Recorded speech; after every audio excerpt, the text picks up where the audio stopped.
Break के बाद आपका एक बार फिर से स्वागत है। आप देख रहे हैं न्यूज़ एक्सप्रेस। और ब्रेक के पहले अखिलेश जी ने कहा था, भविष्यवाणी की थी, और ये भविष्यवाणी कांग्रेस के बहुत सारे नेता करते रहे हैं कि अंततः अन्ना टीम और रामदेव दोनों बीजेपी और संघ परिवार का हिस्सा बन जाएंगे और उसकी देखरेख में चुनाव लड़ेंगे और कांग्रेस के विरोध में मोर्चा खोलेंगे। बहुत कम वक्त है बुंदेला साहब, 1 मिनट में मैं चाहता हूँ आप जवाब दें। मैं ही रह गया था मुकेश जी। जी पहली बात तो रंजना जी से मैं माफी चाहूंगा। मैं केवल इतना कहता हूं कि इस देश से धर्म और आस्था को हटा नहीं सकते। जिस दिन इस देश से धर्म और आस्था हट जाएगी, हम अफगानिस्तान और तजाकिस्तान की तरह अराजकता होगी और यहां पे मारामारी होगी। अब मैं केवल इतना चाहता हूं कि इस देश में जो धार्मिक संस्थाएं हैं उनको समय समय पर राजनीतिक पार्टियों ने उनका साथ लिया है। इंदिरा गांधी जी को आरएसएस की सहमति की जरूरत पड़ी थी। हाल ही में प्रणब मुखर्जी शिवसेना जैसी कट्टरवादी पार्टी के यहां गए और घुटनों पे खड़े होकर उनसे वोट मांगे कि हमें राष्ट्रपति बनाने के लिए आप अपना रंजना जी यही खतरा तो देख रही हैं राजनीति में आने के आपके, और तब ये कि आप पता नहीं किसके किसके सामने घुटना टेकेंगे। आप रंजना जी इसी खतरे की तरफ इशारा कर रही थी। ये बाबा रामदेव जी को तय करना है। हमने तय कर लिया है कि हम आगे बढ़ेंगे और जो साथ आएगा उसको लेने में हमें कोई गुंजाइश, चाहे वो कोई भी हो, किसी तरह की गुरेज नहीं है। चाहे वो कोई भी हो, ठीक है। जो साथ नहीं चलेगा काश्मीर से जी, चाहे वो कोई भी हो। नहीं, कोई कैसे होगा? वो तो जब उसमें इस देश के लिए, इस देश के बदलाव, इसीलिए तो हमने रामदेव जी का सवाल उठाया। इस देश में बदलाव, व्यवस्था और सत्ता परिवर्तन का। जरा मैं बुंदेला जी को वो बता काज़मी साहब पहले जी, ऐसा है। अरे राजा बुंदेला, एक बात पे जरा रुको, थोड़ा सा रुको जी। बात सुनिए, मेरा नंबर देखिए। ऐसा है, जब जरूरत पड़ी टीम अन्ना को, वो उस वक्त बाबा रामदेव का सहारा लिया है इन लोगों ने। अभी पिछले 1-2 महीने पहले अन्ना भी जाके वहाँ रुके थे और पूरी टीम वहाँ गई थी, और जाने के बाद जब इनके हालात इनसे निकलते हैं तो फ़ौरन बाबा रामदेव का सहारा लेते हैं। अभी भी क्या हुआ, जब भीड़ कम हुई तो बाबा रामदेव को से रिक्वेस्ट की, तो बाबा रामदेव तो आपके लिए बिल्कुल ऐसा काम करते हैं जैसे हनुमान की तरह। जो अन्ना तो अरविंद उस वक्त तो ये कहता हम इनसे मंच साझा नहीं करेंगे, बाबा रामदेव के साथ नहीं जाएंगे, और जब ज़रूरत पड़ती है तो उनके आश्रम में जाके ठहरते हैं, उनसे जाके उनसे शरण मांगते हैं।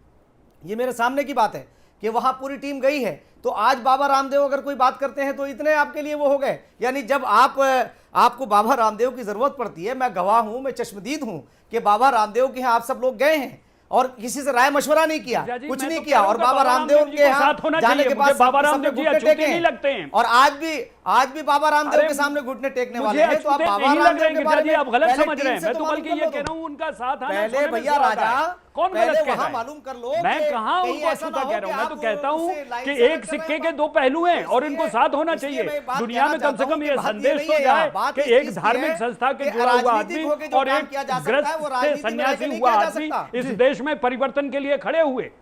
मैं तो ये कह रहा हूं, मैं कहां कह रहा हूं कि बाबा रामदेव जी को हम नहीं लेंगे। काज़मी साहब, समय खत्म हो गया है। बहुत संक्षेप में हम दूसरे मेहमानों से टिप्पणी लेंगे। रंजना जी, टीम अन्ना का स्टैंड क्लियर नहीं है रामदेव के मामले में, क्या आपको भी ऐसा लगता है?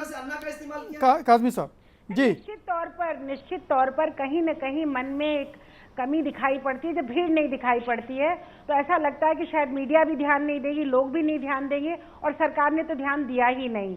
तो इसलिए शायद बाबा रामदेव की जरूरत पड़ती है। बाबा रामदेव जैसे, मैं धर्म, आस्था और राजनीति का जो मिलाप है, ये हर जगह और हर समय परिस्थिति काल में खतरनाक साबित हुआ है।